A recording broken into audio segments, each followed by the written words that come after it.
నమస్తే, welcome to TV 999 news. ఇక వార్తల్లోని వివరాలు చూద్దాం.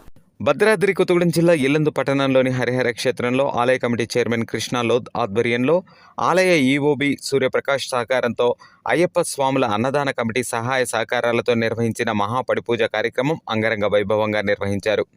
కార్యక్రమానికి వేలాది అయ్యప్ప స్వాములు హాజరై పడిపూజ కార్యక్రమంలో పాల్గొన్నారు. ఇల్లెందు పరిసర ప్రాంతాల ప్రజలు అనేక మంది భక్తులు పాల్గొని స్వామివారిని సంకీర్తన చేశారు. పడిపూజ కార్యక్రమాన్ని దిగ్విజయంగా పూర్తి చేశారు. అనంతరం హాజరైన భక్తులకు మహా అన్నప్రసాద కార్యక్రమాన్ని నిర్వహించారు. కార్యక్రమంలో ఇల్లెందు మున్సిపల్ చైర్పర్సన్ దమలపాటి వెంకటేశ్వరరావు, కార్యక్రమంలో ఆలయ చైర్మన్ ఎల్ కృష్ణాలోద్, ఈవో సూర్యప్రకాష్ రావు, ఇల్లెందు మున్సిపల్ ఫ్లోర్ లీడర్ 3వ వార్డు కౌన్సిలర్ కొక్కు నాగేశ్వరరావు తదితరులు పాల్గొన్నారు.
మరిన్ని వివరాల కోసం చూస్తూనే ఉండండి టీవీ 999 న్యూస్.